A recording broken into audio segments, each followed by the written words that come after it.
ಮಂಜು ಹಿಮದ ನಡುವೆ ಕಪ್ಪು ಕುರಿಯ ಕಥೆ. ಮಲೆಗಳ ನಡುವೆ ಸಿಕ್ಕಿಕೊಂಡಿದ್ದ ಒಂದು ಚಿಕ್ಕ ಹಳ್ಳಿ. ಅದರ ಹೆಸರು ಚಂದನಹಳ್ಳಿ.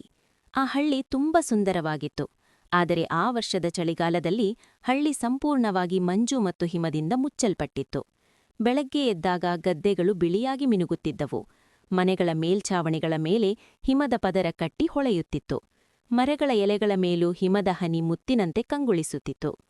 ಆ ಹಳ್ಳಿಯಲ್ಲಿ ರಮೇಶ ಎಂಬ 13 ವರ್ಷದ ಹುಡುಗ ವಾಸಿಸುತ್ತಿದ್ದ.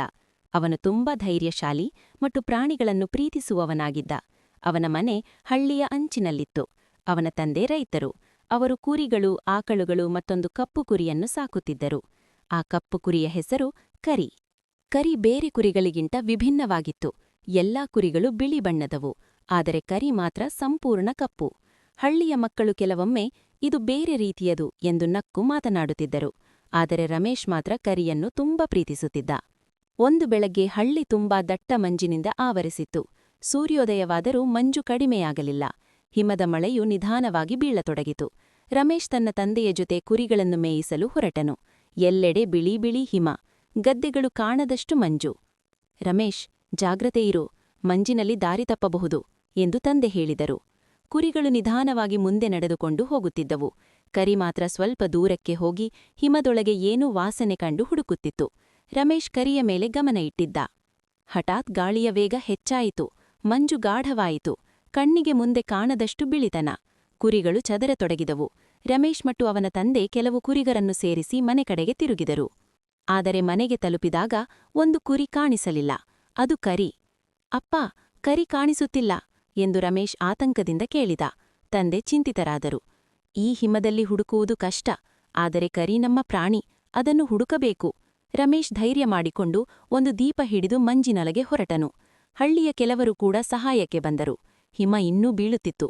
ಕಾಲುಗಳು ಹಿಮದಲ್ಲಿ ಮುಳುಗುತ್ತಿದ್ದವು. ಚಳಿಯಿಂದ ಕೈಗಳು ಕಂಪಿಸುತ್ತಿದ್ದವು. ಕರಿ, ಕರಿ ಎಂದು ರಮೇಶ್ ಕೂಗುತ್ತಿದ್ದ. ಅಕಸ್ಮಾತ್ ದೂರದಲ್ಲಿ ಸಣ್ಣ ಶಬ್ದ ಕೇಳಿಸಿತು. ಮೇ, ಮೇ. ರಮೇಶ್ ಆ ದಿಕ್ಕಿಗೆ ಓಡಿದನು. ಹಿಮದ ಗುಡ್ಡದ ಹಿಂದೆ ಒಂದು ಚಿಕ್ಕ ಗುಂಡಿಯಲ್ಲಿ ಕರಿ ಸಿಕ್ಕಿಕೊಂಡಿತ್ತು. ಅದರ ಕಾಲು ಹಿಮದಲ್ಲಿ ಸಿಲುಕಿತ್ತು. ಅದು ಭಯದಿಂದ ನಡುಗುತ್ತಿತ್ತು. ಕರಿ, ನಾನು ಬಂದಿದ್ದೇನೆ ಎಂದು ರಮೇಶ್ ಸಂತೋಷದಿಂದ ಕೂಗಿದ. ಅವನು ನಿಧಾನವಾಗಿ ಹಿಮ ತೆಗೆದು ಕರಿಯನ್ನು ಹೊರತೆಗೆದನು. ಆದರೆ ದಾರಿ ಇನ್ನೂ ಮಂಜಿನಿಂದ ಮುಚ್ಚಲ್ಪಟ್ಟಿತ್ತು. ಆಗ ಹಳ್ಳಿಯ ಹಿರಿಯರಾದ ಅಜ್ಜಯ್ಯ ತಮ್ಮ ಕಟ್ಟಿ ಹಿಡಿದು ಬಂದರು. ಇಲ್ಲಿ ಬನ್ನಿ, ಈ ದಾರಿ ಸ್ವಲ್ಪ ಸುರಕ್ಷಿತವಾಗಿದೆ ಎಂದು ಹೇಳಿದರು. ಎಲ್ಲರೂ ಸೇರಿ ಕರಿಯನ್ನು ಕಂಬಳಿಯಲ್ಲಿ ಹೊದೆಸಿ ಮನೆಗೆ ತಂದರು. ರಮೇಶ್ ತಾಯಿ ಬೆಂಕಿ ಹಚ್ಚಿ ಉಷ್ಣತೆ ನೀಡಿದರು. ಕರಿ ನಿಧಾನವಾಗಿ ಚೇಕರಿಸಿಕೊಂಡಿತು. ಆ ರಾತ್ರಿ ಹಳ್ಳಿ ತುಂಬ ಮೌನವಾಗಿತ್ತು. ಹಿಮ ಇನ್ನೂ ಸುರಿಯುತ್ತಿತ್ತು. ಆದರೆ ರಮೇಶ ಮನಸ್ಸಿನಲ್ಲಿ ಸಂತೋಷ. ಅವನು ಕರಿಯ ಬಳಿಯಲ್ಲಿ ಕೂತು ಅದನ್ನು ತಲೆ ಸವರಿಸುತ್ತಿದ್ದ. ಮುಂದಿನ ದಿನ ಸೂರ್ಯೋದಯವಾದಾಗ ಹಳ್ಳಿ ಇನ್ನಷ್ಟು ಸುಂದರವಾಗಿತ್ತು. ಹಿಮದ ಹೊದಗೆಯಲ್ಲಿ ಮರಗಳು ಮಿನುಗುತ್ತಿದ್ದವು. ಮಕ್ಕಳು ಹೊರಗೆ ಬಂದು ಹಿಮದ ಗೊಂಬೆಗಳನ್ನು ಮಾಡತೊಡಗಿದರು. ಕರಿ ಕೂಡ ಈಗ ಚುರುಕಾಗಿ ಓಡಾಡುತ್ತಿತ್ತು. ಹಳ್ಳಿಯವರು ರಮೇಶನ ಧೈರ್ಯವನ್ನು ಮೆಚ್ಚಿದರು. ಕಪ್ಪು ಕುರಿ ನಮ್ಮ ಹಳ್ಳಿಗೆ ಭಾಗ್ಯ ಎಂದು ಅಜ್ಜಯ್ಯ ಹೇಳಿದರು. ಇದರಿಂದ ನಮಗೆ ಒಗ್ಗಟ್ಟಿನ ಪಾಠ ಸಿಕ್ಕಿದೆ. ಆ ದಿನದಿಂದ ಯಾರೂ ಕರಿಯನ್ನು ಬೇರೆ ರೀತಿಯದು ಎಂದು ನೋಡುವುದಿಲ್ಲ. ಎಲ್ಲರೂ ಅದನ್ನು ಪ್ರೀತಿಯಿಂದ ನೋಡುತ್ತಿದ್ದರು. ರಮೇಶ್ ತಿಳಿದುಕೊಂಡದ್ದು, ಬಣ್ಣ, ರೂಪ ಯಾವುದಾದರೂ ಇರಲಿ, ಪ್ರೀತಿ ಮತ್ತು ಧೈರ್ಯವೇ ಮುಖ್ಯ. ಮಂಜು ಮತ್ತು ಹಿಮ ಆ ಹಳ್ಳಿಗೆ ಒಂದು ದೊಡ್ಡ ಪಾಠ ಕಲಿಸಿತು. ಸಂಕಷ್ಟ ಬಂದಾಗ ಎಲ್ಲರೂ ಒಂದಾಗಿ ನಿಲ್ಲಬೇಕು. ಕರಿ ಈಗ ಹಳ್ಳಿಯ ಹೆಮ್ಮೆ.